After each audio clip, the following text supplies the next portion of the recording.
So there's a mixture in civil rights cases, sometimes between personal injury and almost contract law. I say contract law because there's an agreement that our government won't be abusive in its authority of how they treat our citizens. I say personal injury because many times the cases that we see involving police misconduct involve excessive force. We know that there have been many abuses over the years. I mean, we can count the number of times in our minds that we've seen the cases on television, and we've seen the public reaction, sometimes the erupting of riots, the protests, the elections that resulted in people being tossed out of office because in their eyes, the people who were under their authority were taking away the rights of citizens and either causing harm or causing the community to feel that they couldn't move freely or that they were not as important or weren't as valued as other people. Filing and pursuing civil rights cases is important, not just to the individual whose rights are taken, but it's also important to our society to ensure that there is not abuse by those who have a great amount of authority.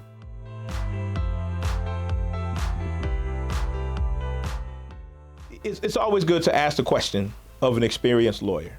If a person is in the process of being arrested and they're tased to the point of being bruised, or they're tased to the point of having open wounds that don't heal after some time, or if they're in the process of being arrested and they're in handcuffs and they get struck literally physically by the baton of a police officer, those are easy cases to know that there's something wrong.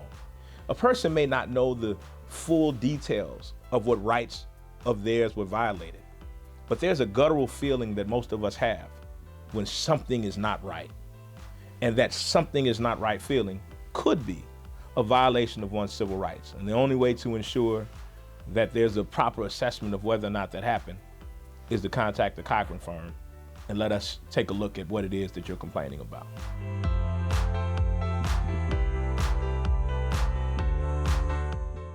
Well, again, civil rights cases kind of run the gambit. Let's talk about excessive force cases. In an excessive force case, the allegation is that a police officer used more force than was necessary when interacting with the citizen. The perfect example of that is where a person is in handcuffs and is mouthing off to an officer. The officer gets mad and grabs, either chokes the person, hits the person, throws them against the car, slams their head, or hits them, or strikes them, or kicks them. Now, I give these examples and they sound extreme, but those are the types of cases that I have had and that certainly we've seen across the country. In those cases, the evidence that would be extremely helpful is, of course, the photographs of the bruises.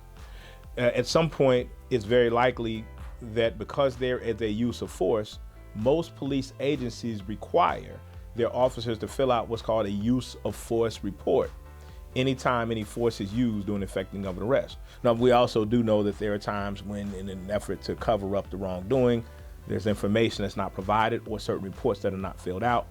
And so to the extent that a person is able to get witnesses, to get eyewitnesses' testimony or statements about what occurred, that also will be helpful to counter or to bolster the reports that the officers have created. So photographs are extremely helpful, witness statements. There's also in the city of Cincinnati something called the Citizens Complaint Authority. The Citizens Complaint Authority is a body that was created by the city of Cincinnati about 20 years ago after we had our disturbances. And the purpose of the Citizens Complaint Authority is to take, review, and investigate complaints against police officers with the city of Cincinnati in the execution of their duties. And it looks at things like excessive force. It looks things like abuse of policies. It looks at things like discrimination. It looks at things like improper searches. They take those complaints and they, as an independent investigating body, look at the policy of the police department and the actions and the evidence that comes accompanied with it and the statement of the person who's complaining to determine whether or not there was a violation of the policy. A finding by the Citizens Complaint Authority that an officer has in fact violated policies is extremely helpful evidence that a civil rights violation occurred, and very helpful for a court case to be filed. because this is an independent body that has done the investigation and has already ruled that a violation of some type has taken place. The other evidence that you certainly want to have is the Constitution, because by the Constitution you can better decide which one of your constitutional amendments may have been violated.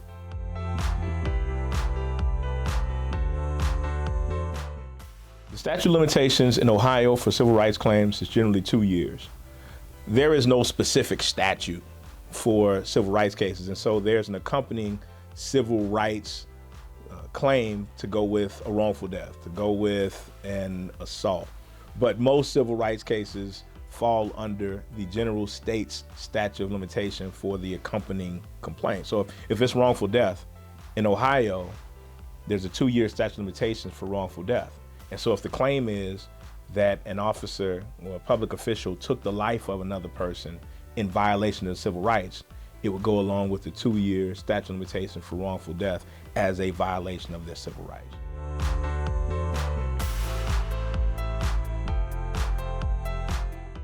Like any other case, they are very fact specific when it comes to damages.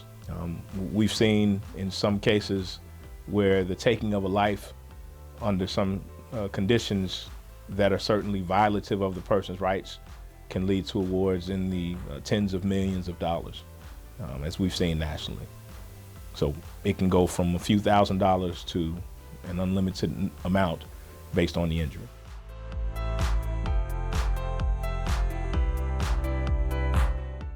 Civil rights cases normally filed in federal court, although some are filed in state court. And as a general proposition, those cases take 2-3 years after filing to get to trial if they're not settled.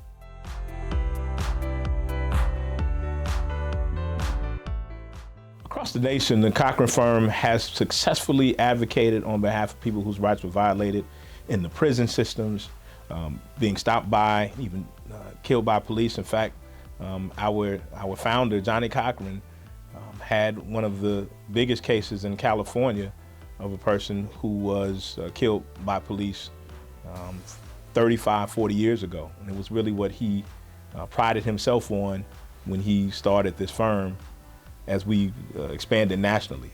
It was the protection of people's rights that not only was Johnny's standard, but was also what he instilled in the Cochran officers to make sure that they were following in that same vein.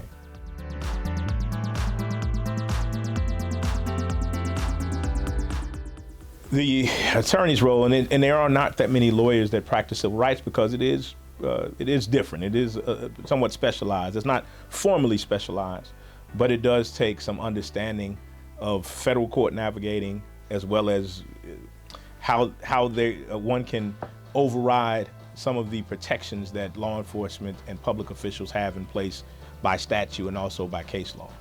So the attorney's role is, again, to collect the evidence to ensure that the person, just in personal injury cases, is complying with their treatment if they've been physically injured.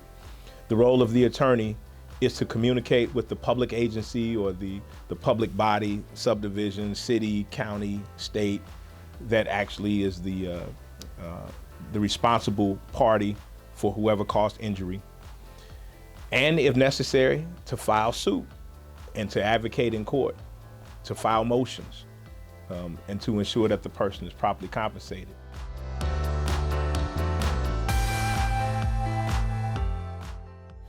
Someone should call the Cochran firm to see if they have a civil rights case. Number one, because nationally and locally, we have the experience and we have the history of actually pursuing civil rights cases. Second of all, one of the things that we do a lot as just citizens, we experience something bad. We have that guttural feeling that something is wrong, and rather than pursue it and go through the inconvenience of making sure that we right the ship that may have been altered, we wave it off. We say that was no big deal. Had a client that we're currently in litigation who was in handcuffs and was in the sheriff's station while he was being arrested. And on camera, while surrounded by 6 other deputies, he was kicked in the head by the sergeant on duty at the time. It happened on film.